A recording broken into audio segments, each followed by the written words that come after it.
जैसे students, welcome to Indian knowledge house magic. Students, अब next topic है हमारा trading procedure. Trading procedure means the procedure for purchase and sale of securities in a stock exchange. किन किन step को follow करके stock exchange में हम लोग अपनी सिक्योरिटीज़ को परचेज और सेल कर सकते हैं। तो जो सबसे पहला कार्य होता है अपने किसी भी सिक्योरिटीज़ में हमें ख़रीदने और बेचने के लिए, वो होता है सिलेक्शन ऑफ ए ब्रोकर। सबसे पहले हमें एक अच्छा ब्रोकर सेलेक्ट करना होता है जिसके साथ में हम या जो हमारे लिए सिक्योरिटीज़ को क्या करेगा, खरीदेगा और बेचेगा। वो हमारे बिहाफ पे सिक्योरिटीज़ को खरीदता और बेचता है। अंडरस्टूड। और ये सब संभव हो पाता है सेबी के अकॉर्डिंग। जो भी ब्रोकर सेबी में रजिस्टर्ड है वो ही हमारे स्टॉक एक्सचेंज का मेंबर होगा और वो ही सिक्योरिटीज़ को परचेज और सेल करेगा on behalf of investor. Second है opening demat account. Demat account open करना बहुत ही ज़रूरी है। बिना डीमैट अकाउंट ओपन किए हम लोग अपनी सिक्योरिटीज़ को खरीद और बेच नहीं सकते। डीमैट अकाउंट ओपन किया जाता है, या यूं कहे डीमैट अकाउंट वो अकाउंट होता है जो कोई भी इंडियन सिटीजन ओपन करता है। किसके पास में? डिपॉजिटरी पार्टिसिपेंट्स के पास में, जिसको हम डीपी बोलते हैं। डीपी में कौन हो सकता है? डीपी बैंक भी हो सकता है और स्टॉक ब्रोकर भी हो सकता है। तो जो सेकंड हमारा स्टेप होता है, इन्वेस्टर को अपना अकाउंट ओपन कराना होता है डीपी के पास में, मतलब बैंक के या स्टॉक ब्रोकर के पास में। और ये जो ब्रोकर होता है ये लिस्टेड होता है। इसकी ये जो ब्रोकर होता है ये हमारा क्या होता है, ये रजिस्टर्ड होता है, लिस्टेड होता है किसमें? ये स्टॉक एक्सचेंज में लिस्टेड होता है। अंडरस्टूड। नेक्स्ट है हमारा जो सिक्योरिटीज़ है वो इलेक्ट्रिक फॉर्म में रखी जाती है। किसके द्वारा? डिपॉजिटरी के द्वारा। अब बात आती है डिपॉजिटरी कौन है।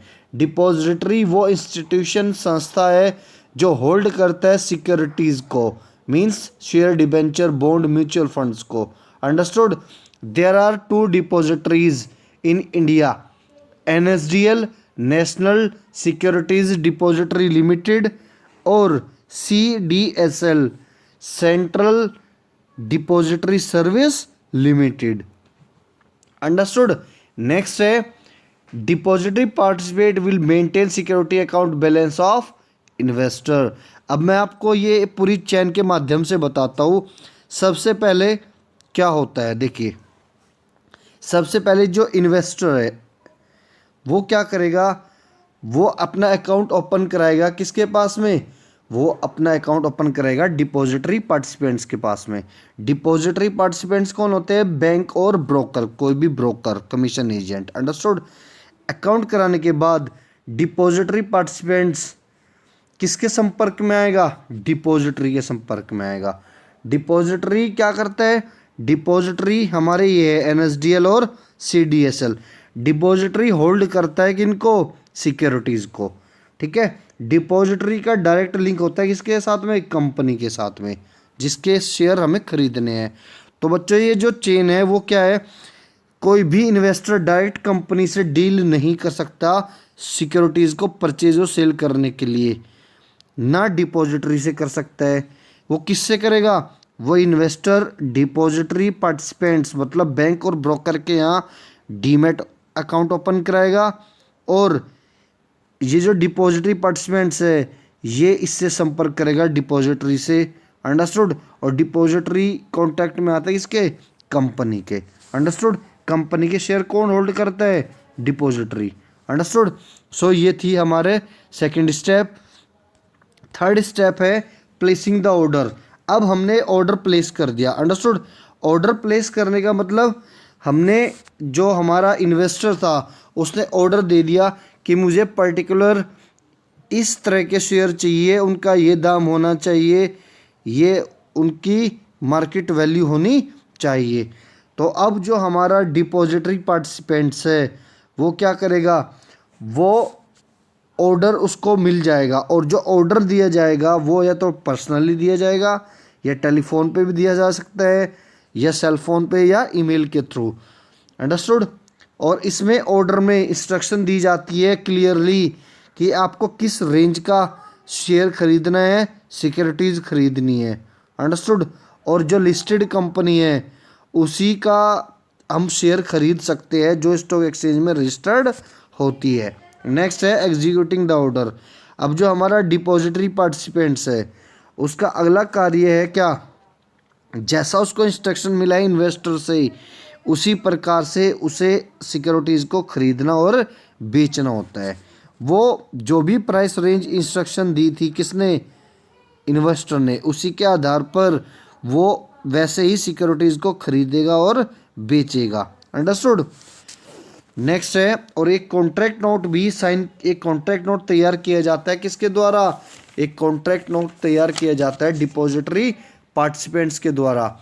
इस कॉन्ट्रैक्ट नोट में सब कुछ लिखा होता है, नाम, प्राइस ऑफ सिक्योरिटीज़, किस कंपनी के वो शेयर है, नेम ऑफ पार्टीज़, कौन कौन उनको इन्वेस्ट कर रहा है, और उसका जो कमीशन है कमीशन एजेंट का, चाहे वो कमीशन एजेंट जिसे हम डिपॉजिटरी पार्टिसिपेंट्स बोलते हैं, चाहे वो बैंक हो या कोई ब्रोकर हो। अंडरस्टूड। उसका कमीशन मतलब फुल डिटेल होती है उस डीलिंग की जो की जा रही है किसके द्वारा, डिपॉजिटरी पार्टिसिपेंट्स के द्वारा ऑन बिहाफ ऑफ इन्वेस्टर्स, उसकी फुल डिटेल होती है। और ये कॉन्ट्रैक्ट नोट साइन किया जाता है किसके द्वारा, ब्रोकर के द्वारा। अंडरस्टूड। नेक्स्ट है सेटलमेंट। अब सेटलमेंट क्या है, लास्ट स्टेप है किसका, ट्रेडिंग ऑफ सिक्योरिटीज़ का।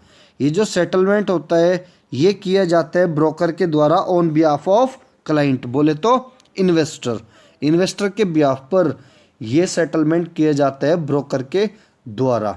जो हमारी परचेज एंड सेल होती है सिक्योरिटीज़ की वो 2 वर्किंग डेज में सेटल्ड होती है from the date of execution of order. जिस दिन ये ऑर्डर एग्जीक्यूट होगा उसके अगले 2 दिन में ये हमारी क्या होती है, सेटल्ड होती है, मतलब एग्जीक्यूट होती है। अंडरस्टूड। इसका फाइनल पेमेंट 2 दिन के अंदर करना होता है, तो इसीलिए T+2 रोलिंग सेटलमेंट इसको बोला जाता है।